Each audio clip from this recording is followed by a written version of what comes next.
Hai semuanya, hari ini kita akan bersama-sama belajar tentang menyajikan diagram. Adapun tujuan pembelajaran kita saat ini adalah hendak menjelaskan dan mengumpulkan data diri peserta didik dan lingkungannya dalam bentuk diagram batang. Sekarang kita masuk kepada bagian yang pertama, yaitu mengumpulkan data. Data merupakan catatan informasi yang diperoleh berdasarkan fakta. Data dapat kita kumpulkan dengan berbagai cara sebagai berikut. Yang pertama, data dapat kita peroleh dengan mewawancarai narasumber yang kita pilih. Yang kedua, kita juga dapat membuat dan menyebarkan kuesioner untuk diisi oleh narasumber tersebut. Dan yang ketiga, kita dapat mengumpulkan data dari sumber-sumber yang sudah kita peroleh dari sebelumnya. Nah, untuk lebih mudahnya, yuk sama-sama perhatikan contoh berikut. Di sini, Nina telah mengumpulkan data-data dari warna kesukaan dari 5 orang temannya dengan cara bertanya langsung. Berikut data yang diperoleh Nina. Warna kesukaan Deli yaitu hijau, warna kesukaan Lani adalah merah, warna kesukaan Made yaitu biru, warna kesukaan Joni hitam, dan warna kesukaan Tony kuning. Nah, setelah data-data kita sudah kumpulkan, sekarang tahap berikutnya adalah kita menyajikan data-data tersebut ke dalam bentuk tabel.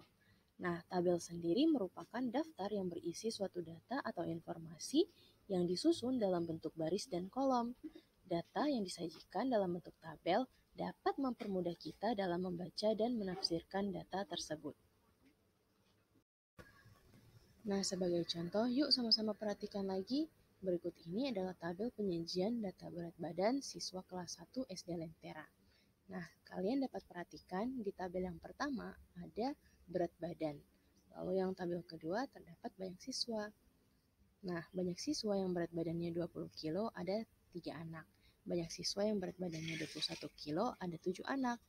Banyak siswa yang berat badannya 22 kilo ada 5. Banyak siswa yang berat badannya 23 kilo ada 5 anak. Dan banyak siswa yang berat badannya 24 kilo ada 3 anak.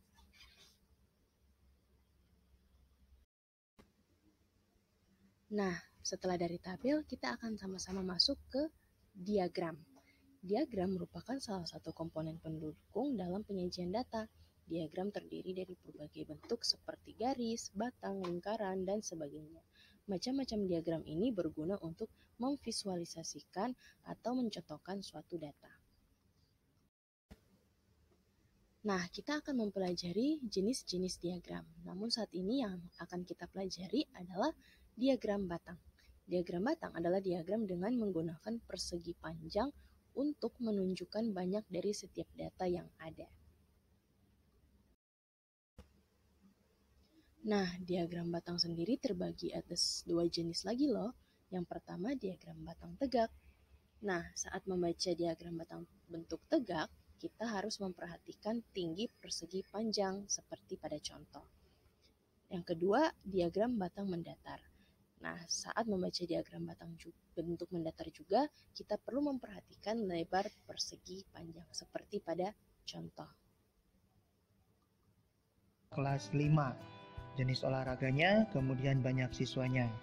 Ada sepak bola sebanyak 9 siswa, voli 6 siswa, tenis meja 10 siswa, bulu tangkis 7 siswa, kemudian renang 5 siswa, dan catur 2 siswa. Nah, bagaimana caranya menyajikan data ini ke dalam bentuk diagram batang? Langkah pertama, kita buat dulu sumbu tegak dan sumbu mendatarnya. Ya, kita buat sumbu tegak dan sumbu mendatarnya. Kemudian tulislah jenis olahraga di sumbu mendatar. Nah, di sini ada sepak bola, kita singkat aja ya, karena tidak cukup. Kemudian voli, tenis meja, bulu tangkis, renang, dan catur. Nah, jaraknya harus sama ya. Jarak antar jenis olahraganya harus sama. Kalau mau 1 cm, 1 cm semua jaraknya. Kalau mau 2 cm, 2 cm semuanya ya. Jangan yang pertama ini 1 cm. Dari sini ke sini jadi 2 cm. Itu nggak boleh ya, harus sama jarak antar jenis olahraganya. Nah, kemudian untuk sumbu tegak kita tulis banyak siswanya. Nah, di sini kita tulis 0, kemudian 1, 2, 3, 4, 5, 6, 7, 8, 9, 10, 11. Nah, ini juga harus sama ya jaraknya. Kalau 1 cm, 1 cm. Kalau setengah senti, setengah senti. Ya, yang pasti harus sama jaraknya. Nah, ini untuk menentukan angka-angka ini kita harus melihat dari data ini. Datanya ini kan paling tinggi 10. Ini jaraknya bisa 1-1 kan, maka saya tulisnya jaraknya bedanya 1-1. 1, 2, 3, 4 sampai 11. Nah, bisa saja nanti datanya ada yang beda 2 atau beda 5.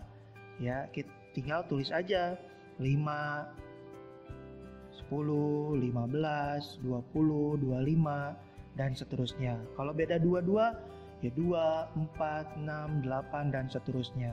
Ya, untuk menentukan angka-angka di sini kalian harus lihat datanya terlebih dahulu. Nah, selanjutnya langkahnya yaitu buat batang-batangnya ya.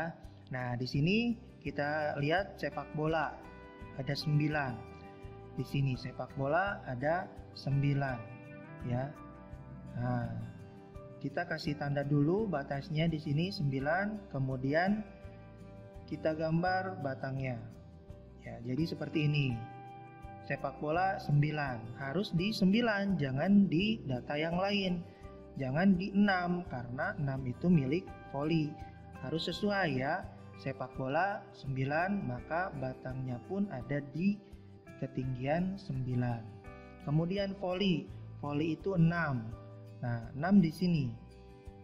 Kita tarik dulu garis supaya lurus nanti. Kemudian gambar batangnya. Seperti itu. Selanjutnya tenis meja. Tenis meja 10. 10 di sini. Kita tarik garis, kemudian gambar batangnya sampai ke batas 10. Selanjutnya bulu tangkis ada 7. 7 di sini. Kita tarik garis dulu, kemudian gambar batangnya. Selanjutnya renang. Renang 5. Kita tarik garis dulu di 5. Selanjutnya bikin batangnya. Kemudian catur 2. 2 di sini. Kita bikin garisnya dulu. Nah, selanjutnya batangnya. Jadi diagram batangnya seperti ini. Sekali lagi perlu diingatkan kembali, jarak antar ininya harus sama ya, baik yang mendatar ataupun yang tegak. Kemudian untuk menentukan angka-angka yang di sini, bilangan di sini, kalian harus melihat dulu data di sininya. Dilihat bisa 1 sampai 10 atau sampai berapa, bisa jaraknya 22, 55, 10, 10 ya, tergantung data di sininya.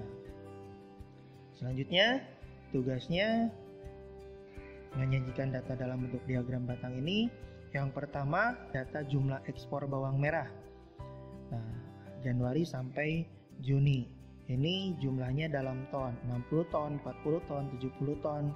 Kemudian nomor 2, ini datanya dalam bentuk seperti ini. Ya, nah bagaimana caranya?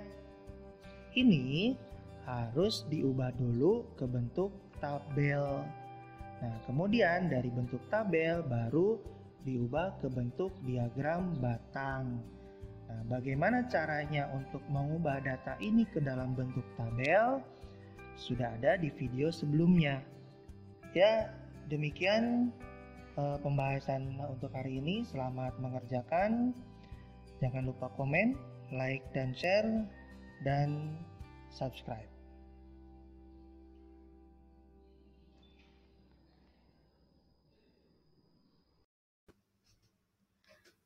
Lalu jangan lupa mengerjakan kuis berikut ya, sebagai bagian untuk melatih teman-teman supaya lebih dapat memahami dan dapat menguji sejauh mana pemahaman teman-teman terhadap materi yang sudah kita pelajari.